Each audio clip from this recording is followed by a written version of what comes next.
Hello everyone, good morning. આજે મોર્નિંગની શરૂઆત થઈ રહી છે સવારના 4 વાગે એન્ડ મેં બી ઊંઘ તો નથી જ આવી રહી કેમ કે ડેઇલીની આદત જો પડી ગઈ છે. સો ચલો મેં બી છે અત્યારે રીડિંગ સ્ટાર્ટ કરી દઈશ. બહાર આ તરફ જોઈએ તો બધા ઊંઘી રહ્યા છે, બહાર સુમસાન એન્ડ ફૂલ અંધારું છે કેમ કે 4 જ વાગ્યા છે. એન્ડ ચલો મેં બી મારી ઊંઘ છે થોડી વધારે જ ખુલી છે એટલા માટે મોર્નિંગમાં જ આ તરફ ફ્રેશ થઈ થોડી પાણી વગેરે પી એન્ડ રીડિંગ મારું સ્ટાર્ટ કરીશ. બટ અત્યારે મેં રીડિંગ કરી રહી છું એ છે એનસીઈઆરટી જીસીઈઆરટીની મારી પાસે જે આઈસની બુક છે એમાંથી રીડ કરી રહી છું. બટ એમાં મેં રિવાઇઝ કરવા માટે જ આ બુક મેં રીડ કરું છું. એમની પહેલાં તો મેં બહુ બધી મારી પાસે બુક છે રીડ કરેલી છે, બટ ફાસ્ટ રિવિઝન માટે આ બુક સારી છે એટલા માટે મેં મોર્નિંગમાં રિવાઇઝ કરવા માટે કોઈ બી સબ્જેક્ટ રિવાઇઝ કરવો છે તો આ બુક વાંચતી હોઉં છું. તો અત્યારે મેં બંધારણ રીડ કરી રહી છું. સો ચલો આ જ બુકમાંથી અત્યારે બંધારણ રીડ કરીશ કેમ કે આમાં એનસીઈઆરટી જીસીઈઆરટીનું બંધારણ આપ્યું છે એન્ડ ફાસ્ટ રિવિઝન માટે બેસ્ટ છે. સો ચલો અત્યારે જ મેં મારું રીડિંગ છે કંઈક આ રીતે મોર્નિંગમાં સ્ટાર્ટ કર્યું છે. એન્ડ ડેઇલી જ્યારે બી મારી ઊંઘ ખુલી જાય છે મોર્નિંગમાં ત્યારે મેં મારું રીડિંગ છે 3 વાગ્યા હોય, 4 વાગ્યા હોય યા ફિર 2:30 મતલબ 2:30 વાગ્યા હોય ત્યારથી જ મેં મારું રીડિંગ સ્ટાર્ટ કરું છું. સો કન્ટિન્યુ મેં છે 6 વાગ્યા સુધી રીડિંગ કરતી હોઉં છું અને 6 વાગ્યા પછી ફરી ઊંઘી જાઉં છું. 2 કલાક ફરી ઊંઘી 8 વાગ્યે ફરી જાગી જાઉં છું. સો આ રીતે મોર્નિંગમાં જ વહેલી સવારમાં મારું છે કંઈક સ્ટડી રૂટીન રહેતું હોય છે ડેઇલી. સો ચલો 2 કલાક રીડિંગ કર્યા પછી મેં બી અત્યારે થોડી વાર ફરી ઊંઘી જઈશ. એ પહેલાં મેં બી છે અત્યારે ભગવાનને હનુમાનજી દાદુને થોડી પ્રાર્થના વગેરે કરી એન્ડ ફરી મેં ઊંઘી જઈશ એન્ડ ત્યાર પછી ફરી જાગીને રીડિંગ સ્ટાર્ટ કરીશ. સો આ તરફ અત્યારે 8 વાગે જાગી ફરી મેં સ્નાન કરી મોર્નિંગ રૂટીન સ્ટાર્ટ કર્યું છે. સૌથી પહેલાં મેડિટેશન કરીશ. કોઈની કમેન્ટ્સ હતી કે મેડિટેશન કઈ રીતે કરવું જોઈએ એમનો વિડીયો શેર કરો. સો બહુ જ જલ્દી મેં એમનો વિડીયો શેર કરી દઈશ. મેં આજે કમેન્ટ્સ રીડ કરી છે. Hello everyone, good morning. કેમ છો બધા? આઈ હોપ બધા મજામાં જશો. એન્ડ મારી મોર્નિંગની શરૂઆત તો ઓલરેડી ડેઇલી વહેલી જ થાય છે. ક્યારેક જ મેં લેટ જાગું છું એન્ડ આજે બી, બટ મેં ડેઇલી વહેલી જાગું છું. એ વિડીયો મેં શૂટ નથી કરતી. આજે થોડો કર્યો છે જ્યારે મેં રીડિંગ કરું છું. નહીં તો જ્યારે 8-9 વાગે યા 10 વાગે રીડિંગ કરવા ફરી બેસું છું ત્યારે મેં વિડીયો શૂટ કરતી હોઉં છું. સો ફાઇનલી આજે મોર્નિંગથી જ વિડીયો થોડો શૂટ કર્યો હતો જેથી કરીને મારું રૂટીન છે તમને લોકોને ખ્યાલ આવે. સો ચલો મેં બી અત્યારે મોર્નિંગ રૂટીન ફિનિશ કરીને સ્ટડી ટેબલ પર આવી ગઈ છું એન્ડ રીડિંગ સ્ટાર્ટ કરીશ. ઓલરેડી ડેઇલી બોરિંગ દિવસો તો જઈ જ રહ્યા છે કેમ કે એક્ઝામ નજીક આવે છે એન્ડ બોરિંગ તો થવાશે જ. 2 થી 3 દિવસ રીડ કરીએ, ચોથા દિવસ રીડ કરવાની ઈચ્છા ન થાય યા ફિર સવારમાં થોડું રીડ કરી લઈએ ત્યાર પછી રીડ કરવાની ઈચ્છા ન થાય. 2 પેજ વાંચી લઈએ ત્યાર પછી ત્રીજું પેજ વાંચવાની ઈચ્છા ન થતી હોય. સો બોરિંગ તો ઓલરેડી થવાય જ છે. બોરિંગ થયા સિવાય શું કરી શકાય એનો આજે મેં ઉપાય શોધી એન્ડ મેં બી રીડિંગ કરવા બેસી જઈશ. ઓલરેડી રીડિંગ તો મેં કરું જ છું, બટ જે બોરિંગ થવાતું હોય છે એન્ડ નર્વસનેસ આવતી હોય છે એમને દૂર કરવા માટેનો ઉપાય શોધી અને મેં ડેઇલી રીડિંગ કરું છું. એટલા માટે મેં કરી શકું છું. છતાં બી ઘણીવાર થતું હોય છે, બટ એમના માટે કંઈક ને કંઈક ઉપાય હોય જ છે એન્ડ એ કરવા જોઈએ. મેં બી એ કરું છું. એન્ડ કેટલા લોકો જોડે આવું થાય છે ચલો કમેન્ટ્સ કરો તો જરા કે રીડિંગ કરવા બેસો છો 1 થી 2 પેજ વાંચે છે, હવે બિલકુલ વાંચવાનું મન નથી એન્ડ મોબાઈલની અંદર લેક્ચર જોવા જાઓ છો એન્ડ બીજા બધા વિડીયો જોવા ગમે છે, લેક્ચર સિવાયના લેક્ચર જોવા જ નથી ગમતા. શું કેટલા લોકોને આવું થાય છે?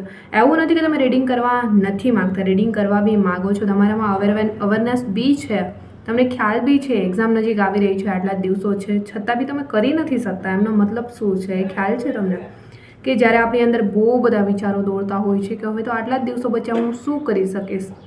શું એમનો ઉપાય શોધીને રીડિંગ કરશો તો તમે બી કરી શકશો.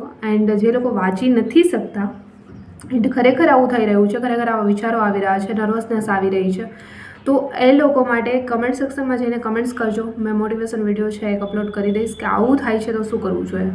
ખાસ મોટિવેશન નહીં બટ ઉપાય જ આપી દઈશ કે આવું થાય છે તો શું કરવું જોઈએ. સો ચલો મેં બી છે આજે પોસ્ટ કરી છે એમાં બી તમારે આન્સર કરવાનો છે કે તમને સૌથી વધારે મારા વિડીયો પસંદ મતલબ વિડીયોમાં વ્લોગ પસંદ આવે છે યા ફિર મોટિવેશન વિડીયો.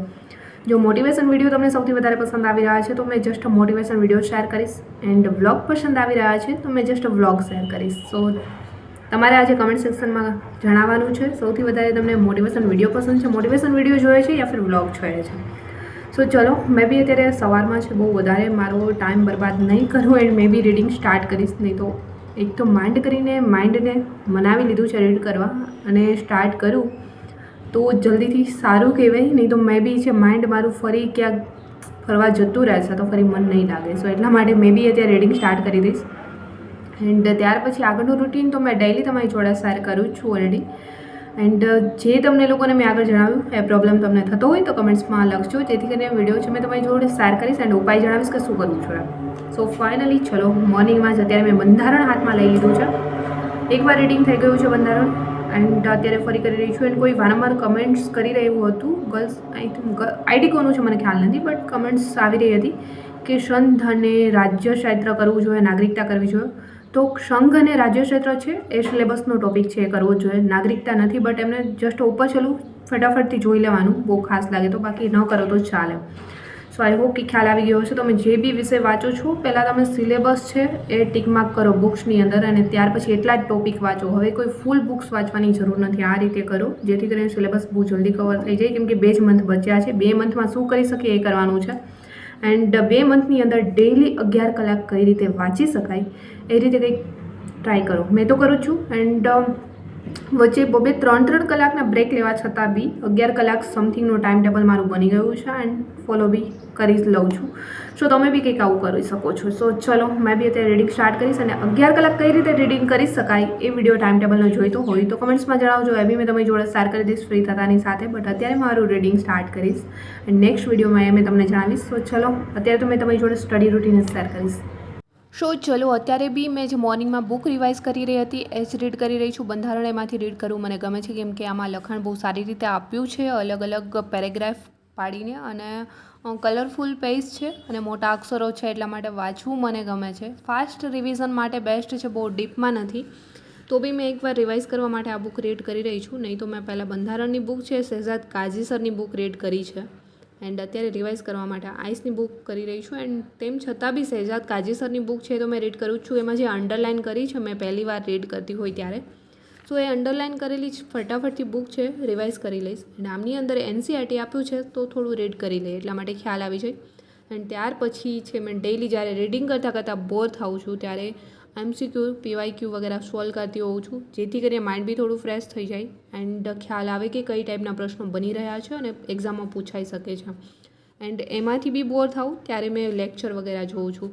એન્ડ અત્યારે રીડિંગ કરતાં ઓલરેડી થઈ રહ્યો હતો બપોરનો સમય, આ તરફ મારું જમવાનું બી આવી ગયું છે. સો ચલો મેં બી જમી લઈશ એન્ડ જમી એન્ડ ફરી અત્યારે સ્ટડી ટેબલ પર આવી ગયું છું. એન્ડ રીડિંગ આજે બંધારણ જોડે જ ચાલુ છે, કેમ કે હજી સુધી મેં બોરિંગ તો નથી કરી, બટ બપોરના સમયે થોડું જમતા જ મેં ઓલરેડી એક લેક્ચર બી વચ્ચે બંધારણનો જોઈ નાખ્યો છે, એટલે થોડું માઇન્ડ ફ્રેશ થઈ ગયું.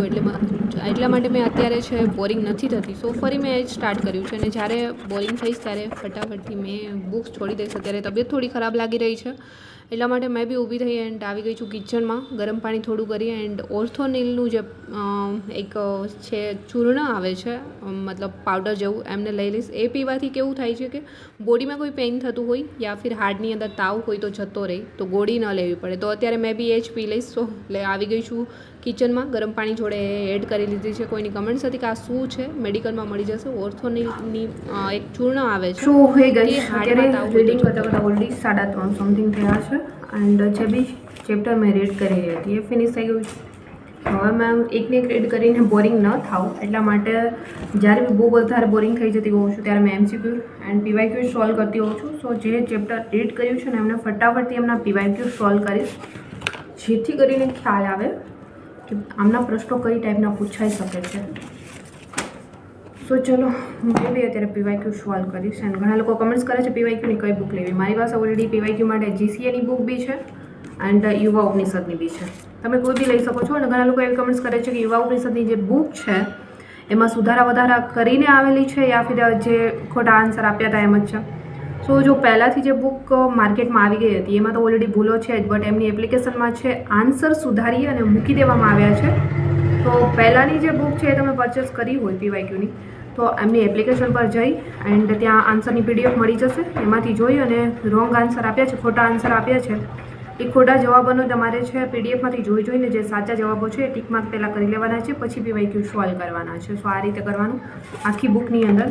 મારી પાસે બુક છે બટ મેં બી એ જ રીતે કર્યું છે. તો ચલો અત્યારે તો મેં GCAની PYQની બુક સોલ્વ કરીશ. જે બી સબ્જેક્ટ રીડ કર્યો છે, જે ચેપ્ટર રીડ કર્યું છે એમના PYQ જોઈશ, જેથી કરીને ખ્યાલ આવે કે આ ચેપ્ટરમાંથી કેવા પ્રશ્નો બની શકે છે, કેવા પ્રશ્નો પૂછાયા છે અત્યાર સુધીમાં. સો એમના પરથી છે. સો ચલો અત્યારે મેં બી બંધારણના જે PYQ છે એ સોલ્વ કરીશ. તો બંધારણના PYQ મેં જોઈ રહી હતી અને અત્યારે મેં સોલ્વ કરું છું તો જ્યારે મેં રેડ કરું છું તો પ્રશ્ન આપ્યો છે ને નીચે જે વિધાનવાળા 4 MCQ આપ્યા છે અને જોઈને એવું લાગે છે કે આટલા મોટા પ્રશ્નો આવા બી પૂછાઈ શકે. આવું તો કંઈ વાંચવામાં આવ્યું જ નથી આટલી બુક્સ વાંચી લીધી છતાં બી. અને એમાં બી વચ્ચે 1-2 PYQ સોલ્વ થઈ ગયો, આવડી ગયો તો એવું લાગે યસ મને તો બધું આવડે છે. સાચે આવું થાય છે અત્યારે. અને જ્યારે સ્ટાર્ટિંગ કર્યું ત્યારે તો બંધારણનો જે ઇતિહાસ હોય છે ત્યાંથી સ્ટાર્ટ થઈ રહ્યું છે, બટ એવું લાગે છે કે આ તો કંઈ વાંચ્યું જ ન હોય. બટ કોઈ નહીં, અત્યારે મેં ધીમે ધીમે સોલ્વ કરું છું. નહીં તો જ્યારે બોરિંગ થાય ત્યારે એમને બી છોડી દઈશું અને આગળ રીડિંગ કરીશ. અત્યારે રીડિંગ કરતાં થઈ ગયું તો સાંજનો સમય, જમવાનું બી આવી ગયું છે, મેં બી જમી લઈશ. આજનો વ્લોગ બી જોડે જોડે અહીંયા સમાપ્ત કરીશ. જલ્દી મળીશું મારા એક ન્યૂ વ્લોગ સાથે. ત્યાં સુધી બધાને બાય એન્ડ ટેક કેર.